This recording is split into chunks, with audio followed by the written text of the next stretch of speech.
Hello students, welcome to my channel Velocity Learning. मैं शिखा कौशिक। आज जो मैं अपना नया वीडियो लेकर आई हूँ 9th क्लास के लिए लेकर आए हैं, जो कि आपके chapter fundamental unit of life से है।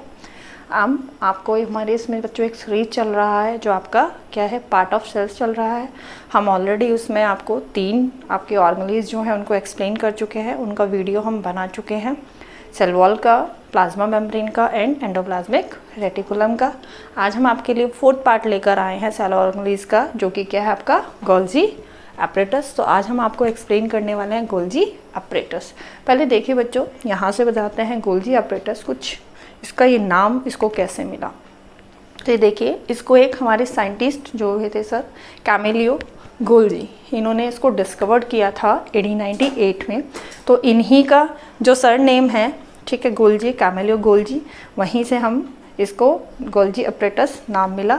ओके, अब इसको बताते हैं कि गोल्जी एपरेटस में होता क्या क्या है। देखिए, गोल्जी एपरेटस आपका कंसिस्ट सिस्टम होता है, आपकी consist system of a membrane bound vesicles का, सिस्टर्नी का एंड वैक्यूल्स का। ओके, यानी इसमें ये 3 पार्ट आपके होते हैं। फर्स्ट वन आपका मेम्ब्रेन बाउंड होते हैं, वेसिकल्स होते हैं, सिस्टर्नी एंड वैक्यूल्स होते हैं। ओके, आपका जो सिस्टर्नी होता है आपके, ये जैसे आपके यहाँ डायग्राम में हम आपको शो कर रहे हैं, आपका सिस्टर्नी कैसा होता है, पैरेलल है। आप ये देखिए, जो ग्रीन कलर की स्ट्रक्चर्स आपको दिखाई दे रही है इस डायग्राम के अंदर, these all are the cisternae. ठीक है, और ये सिस्टर्नी क्या होती हैं आपकी, पैरेलल अरेंज होती हैं, राइट, प्रेजेंट नियर न्यूक्लियस।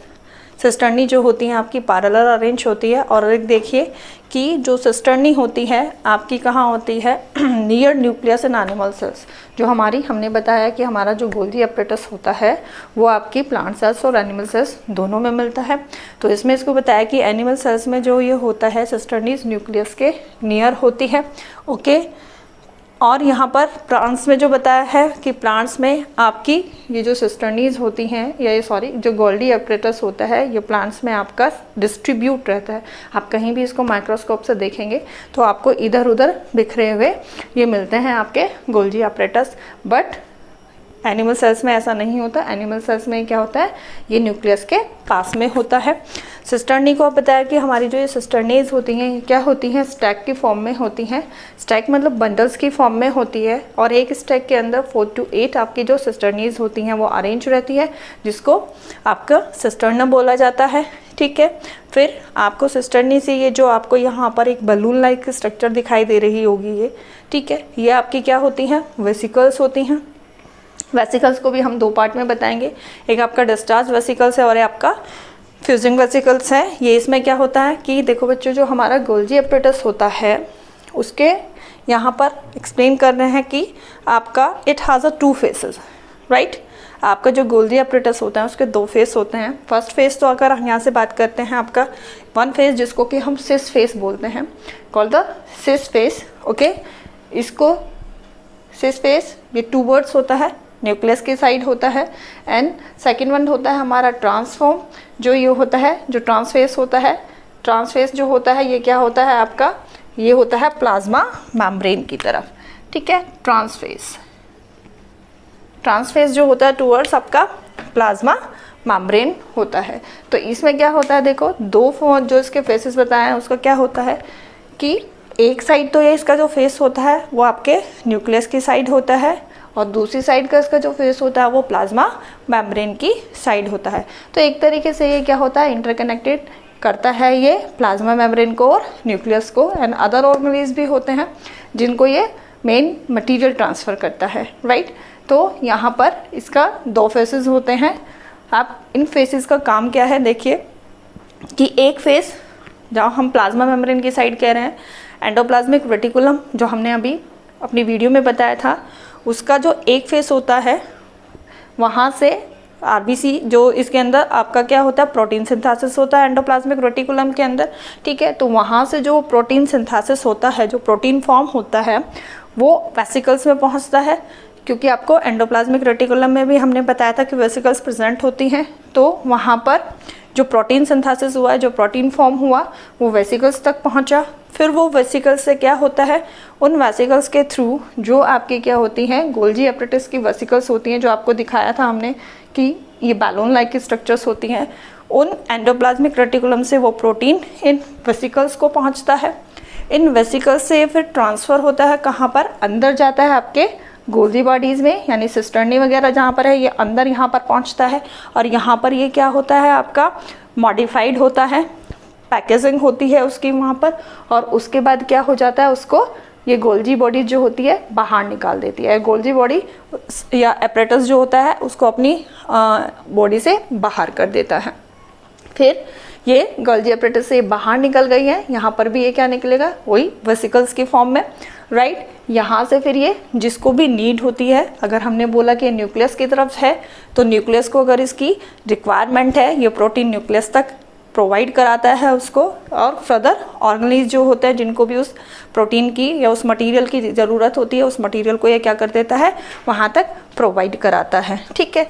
तो मेन इसमें यही बताया है कि जिसके दो जो फेसेस हैं उसका काम क्या होता है, एक साइड से जो भी आपका एंडोप्लाज्मिक रेटिकुलम में प्रोटीन बना होता है वो प्रोटीन उस फॉर्म से एक फेस से क्या करता है, ट्रांसफॉर्म फेस होता है उससे एंटर करता है, और सिस फेस से क्या करता है ये बाहर निकल जाता है, यानी ये न्यूक्लियस को प्रोवाइड कराता है। ट्रांसफॉर्म फेस से क्या करता है, एंटर करता है आपका ER से, ठीक है, और सिस फेस से ये न्यूक्लियस में एंटर करता है, राइट। या फर्दर जितने भी ऑर्गेनिज होते हैं वहाँ पर ट्रांसफ़र होता है ये।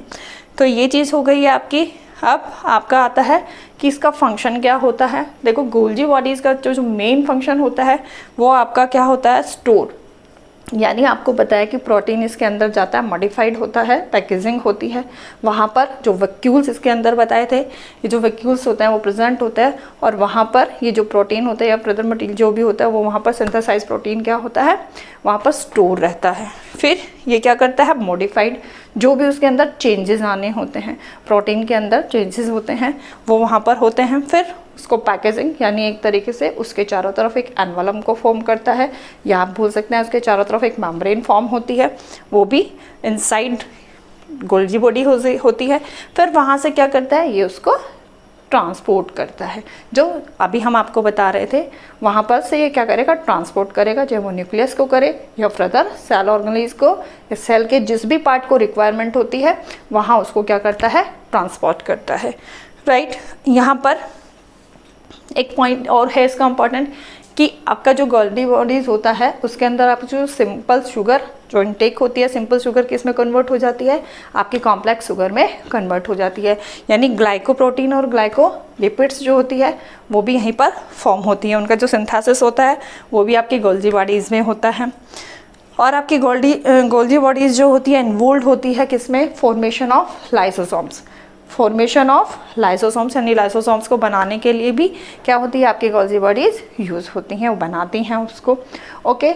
अब ये था तो मेन इसके क्या पार्ट बताया आपको कि जो हमारा गोल्जी बॉडीज़ होता है वो कंसिस्ट होते हैं उसके अंदर membrane bound vesicle, cisternae and vacuoles. Cisternae आपको बताया कि पैरेलल फॉर्म में अरेंज होती है, ठीक है, प्रेजेंट, और क्या बताया था कि सिस्टर्नी पैरेलल फॉर्म में अरेंज होती है और स्टैक फॉर्म में भी अरेंज होती है, यानी बंडल्स की फॉर्म में अरेंज होती है, और एक स्टैक के अंदर 4 to 8 जो आपकी सिस्टर्नीज होती हैं वो प्रेजेंट होती है, राइट। अब यहाँ पर इसमें था कि एनिमल्स में तो हमने आपको बताया कि ये क्या होता है, एनिमल्स में न्यूक्लियस के पास में मिलता है, लेकिन हमारा जो प्लांट्स होते हैं उन प्लांट्स में क्या होता है, ये फ्रीली डिस्ट्रीब्यूटेड होता है, ओके। अगर हम माइक्रोस्कोप से इसको देखते हैं तो हमें वहाँ पर क्या बताया था हमने आपको, गोल्जी बॉडीज़ फ्रीली डिस्ट्रीब्यूट दिखाई देते हैं। और प्लांट्स में देखो इनका एक अलग नाम होता है, प्लांट्स में हम इनको गोल्जी बॉडीज़ ना कहकर इनको डिक्टायोसोम्स बोलते हैं, ठीक है, डिक्टायोसोम्स बोलते हैं इनको प्लांट्स के अंदर, ठीक है। Cisternae arrange in a stack called cisterns, ठीक है। इसके दो फेसेस बताए थे, एक सिस फेस होता है जो टूवर्ड्स न्यूक्लियस होता है, एक जो होता है इसका ट्रांस फेस होता है जो टूवर्ड्स प्लाज्मा मेम्ब्रेन या ER भी आप बोल सकते हैं, ठीक है। इसके फंक्शन स्टोर करता है, मॉडिफाइड करता है, पैकेजिंग करता है एंड ट्रांसपोर्ट करता है मटेरियल को। ये आपके सिंपल शुगर यहाँ पर कॉम्प्लेक्स शुगर में कन्वर्ट होती है, और ये लाइसोसोम्स के फॉर्मेशन में भी क्या करता है, बहुत ज़्यादा इम्पॉर्टेंट रोल प्ले करता है, ओके। अब हमने कहा कि जो आपका गोल्जी एपरेटस होता है वो प्लांट्स और एनिमल्स सब में प्रेजेंट होता है। लेकिन कुछ यहाँ पर ऐसे हैं आपके जिनके अंदर आपका गोल्जी अपरेटस प्रेजेंट नहीं होता। जैसे आपका मैच्योर सीव ट्यूब्स होती हैं प्लांट्स की, उनमें आपका गोल्जी अपरेटस या गोल्जी बॉडीज़, कुछ भी बोल सकते हैं आप, प्रेजेंट नहीं होता। मैच्योर आरबीसीज ऑफ मैमल्स होती हैं, उनमें ये आपका प्रेजेंट नहीं होता। एंड आपकी स्पर्म सेल्स होती हैं आपकी किसकी, टेरिडोफाइट्स की और ब्रायोफाइट्स की, उनमें भी आपका जो गोल्जी बॉडीज़ होता है वो प्रेजेंट नहीं होता। अब बात यहाँ एक इम्पॉर्टेंट, आप इसको स्टार मार्क करें कि जो सिस्टर्नी होता है, ये तो हमने कह दिया कि जितने हमारे गोल्डी बॉडीज़ होती हैं सब में सिस्टर्नी होता है, इसका मेन प्ले जो रोल होता है सिस्टर्नी का इसमें सबसे ज़्यादा होता है। तो यहाँ पर अगर हम बात करते हैं कि जो हमारी जो सिस्टर्नी होती है ये शेप में, साइज़ में और नंबर्स में डिफरेंट सेल्स में डिफरेंट होती हैं, ठीक है, क्योंकि सेल्स क्या होती है, बहुत वैरायटी होती है, वेरिएशंस होता है सेल्स में, तो जिसकी वजह से जो आपकी सिस्टर्नी होती है वो भी डिफरेंट शेप, साइज़ और नंबर्स में प्रेजेंट होती है, राइट। अगर हम इसकी बात करें तो हमने कहा कि जो साइज़ होता है उसमें वेरिएशन होता है, तो वी कैन से कि जो इसका साइज़ होता है 0.5 म्यू से कितना होता है 1 म्यू तक का डायमीटर में इसका साइज़ हो सकता है। ओके, तो ये एक स्टार मार्क करने के लिए बताया था आपको। तो ये आपका क्या हुआ, गोल्जी अपरेटस कंप्लीट हुआ है। अब नई वीडियो के साथ फिर से हम आपके साथ सामने आएंगे। तब तक के लिए thank you for watching my video and stay healthy and stay at your home.